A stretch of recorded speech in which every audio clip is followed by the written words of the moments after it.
Hey there, TPT friend. Are you frustrated with your TPT sales these days? Feeling stuck and overwhelmed with how to grow your earnings?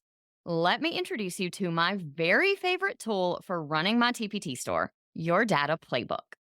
As a savvy teacher seller, you know that data and SEO go hand in hand. But let's face it, none of us have the time or energy to dig through all the data and make sense of it all. That's where YDP comes in. Your data playbook pulls all your TPT data together in an easy to understand format and gives you easy, actionable steps to increase your sales. I'm not one to promote things I don't really believe in, so you can trust when I say YDP is the real deal. It's my not so secret weapon for keeping my TPT store earnings up, even though I am spending very little time on it. And that's really why I am so excited to share YDP with you. When you join YDP with my affiliate link now through May 7th, I'll invite you to an exclusive group coaching session where I'll walk you through all of the tools and my processes for using them to grow my business and increase my sales. Don't miss this opportunity to take advantage of this amazing tool for your TPT business. You can learn more and become a member at kristendoyle.co/YDP. Hey, TPT sellers, ready to see growth in your business? You're in the right place. Welcome to the Savvy Teacher Seller. I'm Kristen Doyle, and I'm here to give you no-fluff tools and strategies that will really make an impact on your sales. Let's get started, y'all. Hey, y'all. I'm so excited that you're joining me today. I'm your host, Kristen Doyle, and in this episode, we are talking about the essential elements every website needs to not just catch the eye of your visitors, but to convert those visitors into loyal customers. Whether you're just starting out or you're looking to revamp your existing site, these tips are going to be game changers in terms of increasing your conversions and keeping your site looking professional.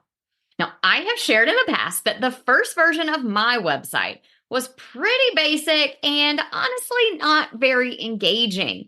See, I knew the tech stuff, but I didn't know a lot about marketing and how to convert those visitors into buyers. I've learned a lot since then and made some key changes that I'm going to share with you in this episode today. And my site is doing so much better now. These are things that I now guide my clients and my students through. Of course, every business and every website is unique, but there are certain elements that are universally effective in boosting engagement and driving conversions. So today, I'm going to cover what those are and how you can implement them on your website. First up, let's talk copy, because it's a lot more important than most people realize. In case you're not familiar with that word, copy refers to the text on your website, the words themselves, and the way that those words are organized on the page. The key here is to immediately address your visitor's main problem, their biggest concern that you can help them with. Ask yourself, what solution does my visitor need the most?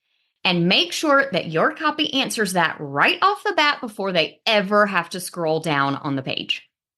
For your headlines, keep them engaging and relatively short.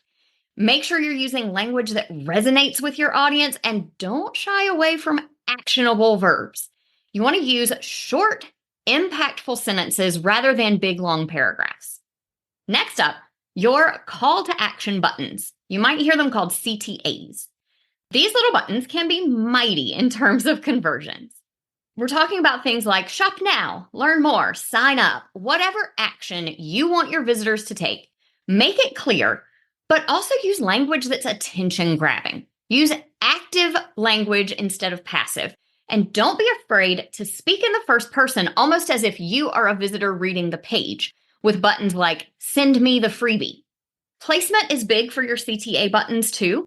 Ideally, you should have at least one, your most important CTA, visible at the top of your page without scrolling. And when it comes to color, make sure you're using something for those buttons that stands out from the rest of the page, but still fits with your brand color palette. Moving on to social proof.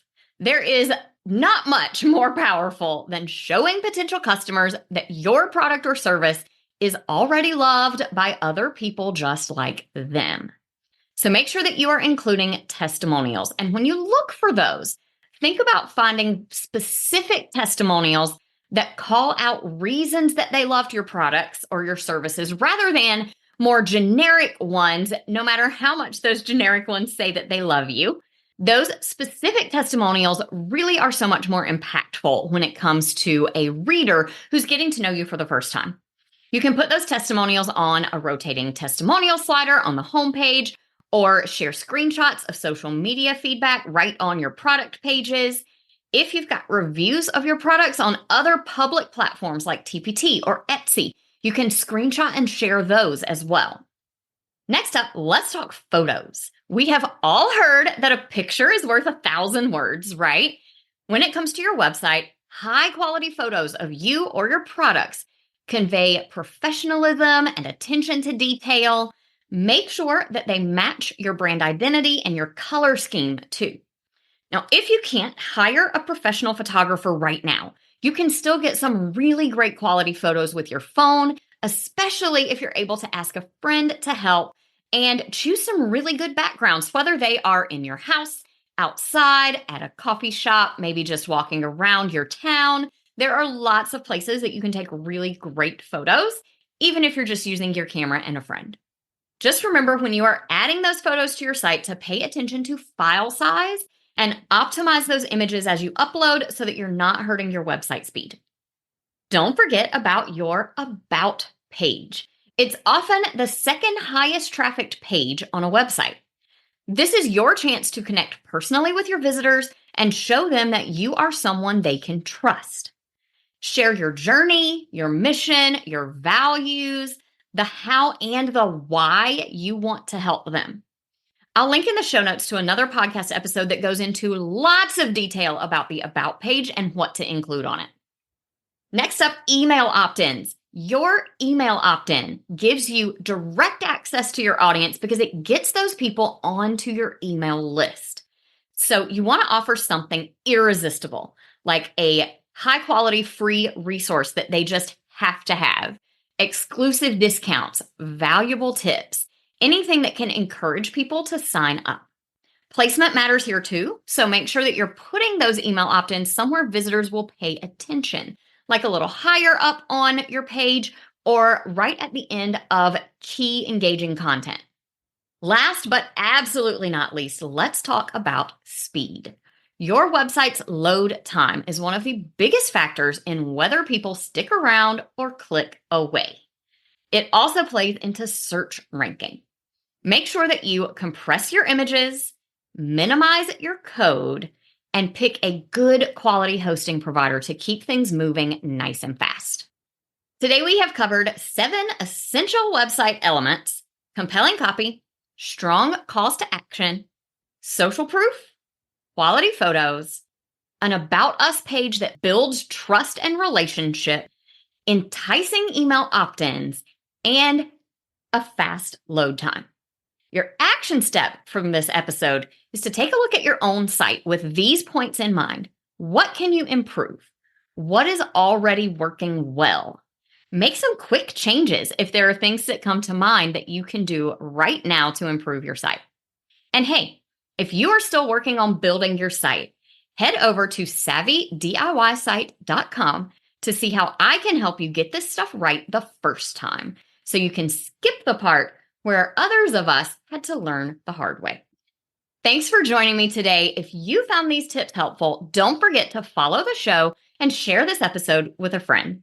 I'll talk to you soon. I hope you enjoyed today's episode.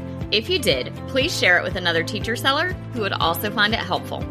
For more resources on growing your TPT business, head to kristendoyle.co/TPT. Talk to you soon.